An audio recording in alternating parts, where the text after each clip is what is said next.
Before we start, if you're watching this video without a deck in front of you or an opponent to play with, there is a free, fully guided tutorial on Board Game Arena. It's completely free to sign up and learn. Once you're finished with that tutorial, or this video, you can try all 6 currently available starter decks here on BGA by selecting Beginner, and BGA will pair you only with other opponents also playing starter decks. Board Game Arena is the official digital client for Altered, so if you find yourself wanting to play more, you'll need this account anyway.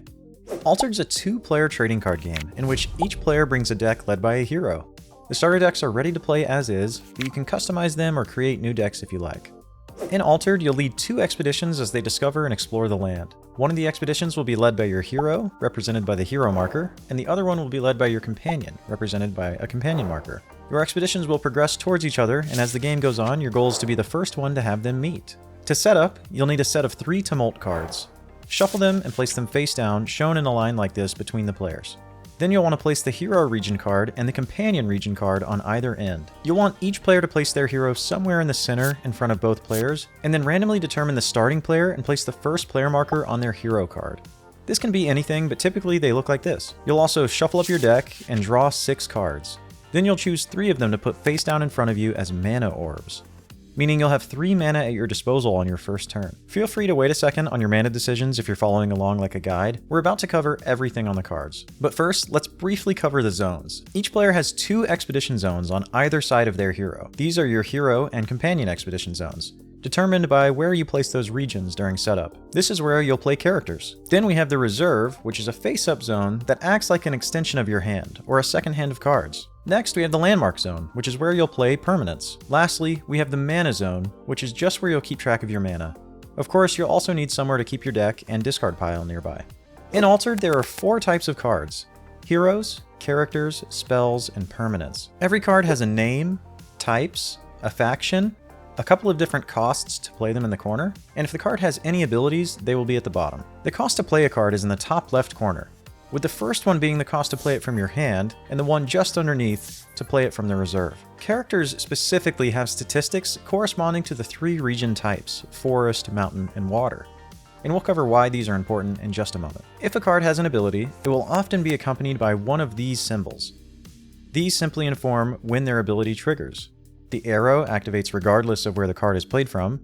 The hand intuitively triggers when the card is played from your hand. And this last one, that sort of resembles a vibrating phone, triggers when the card is played from reserve. A game of Altered is played over several rounds called days.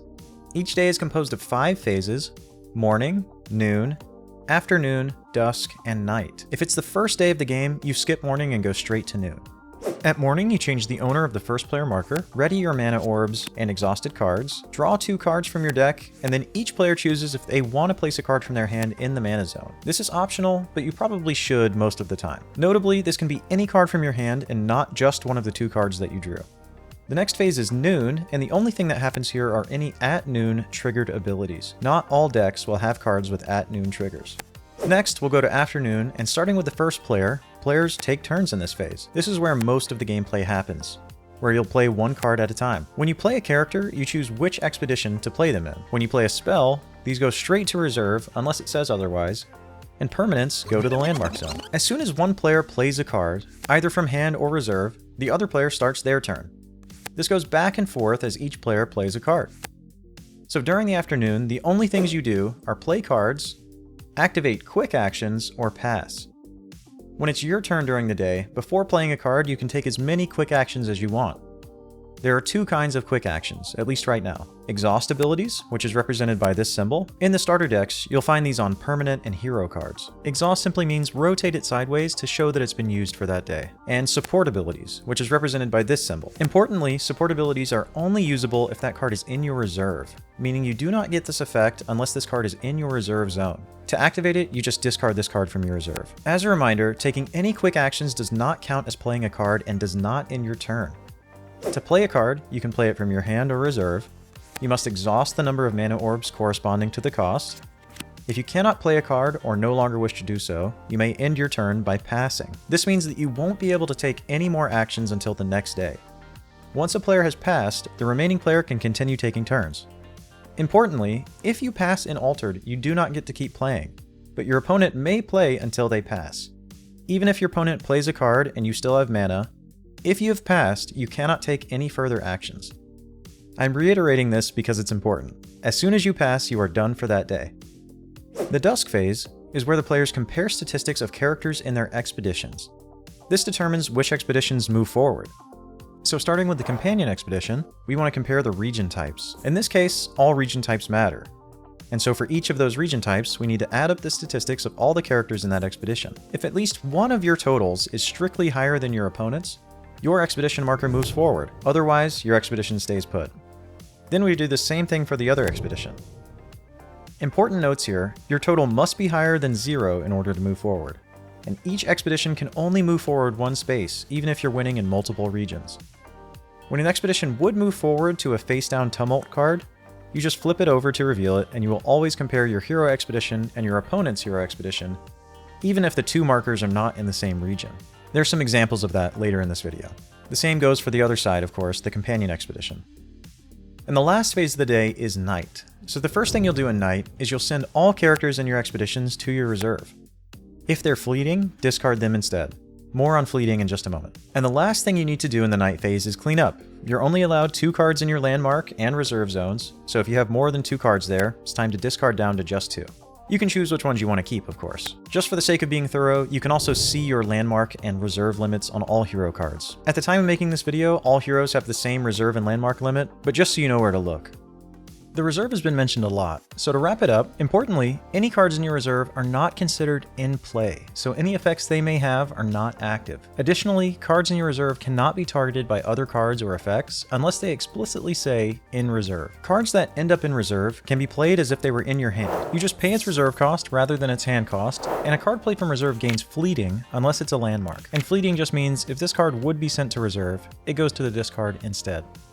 You win the game when you're the first player to have their companion and hero expedition meet in the same region. And that's all you need to know to get started. The rest of this video covers some additional things you might run into during a game and some examples, but otherwise, have fun.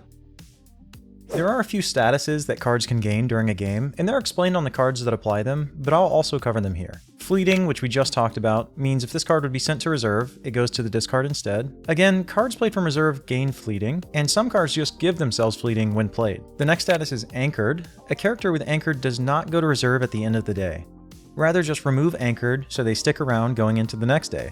This is a very powerful status. Next, we have a sleep. Just like anchored characters, sleeping characters also do not go to the reserve at the end of the day. However, you do not consider sleeping characters when comparing region statistics. And lastly, we have boosts. Boosts are just static bonuses to character statistics. Each boost just adds +1 to all the stats for that character. Here are some specific gameplay examples that may help clarify any questions you might have around advancing your expeditions. In this case, both players will advance because at least one statistic is strictly higher than their opponent's for the region that they're in. In this next case, only the bottom player will advance. The top player is in a region that only checks for water, so despite having a higher statistic in mountain, the top player's expedition will stay put. The bottom player wins in forest, which their region checks for, so only their expedition will advance. In this case, neither player will advance. Despite both players having a higher statistic than their opponent, this doesn't satisfy the regions in which their expeditions are in, so neither player will advance. What happens if there's a tie? If both players' markers meet during the same dusk phase, first check if any player moved forward further than necessary to win the game, meaning your companion and hero markers moved past each other. If one player did and the other player did not, the player who did wins the game. Otherwise, players play a tiebreaker day in the arena. The arena is on the back of the companion region card.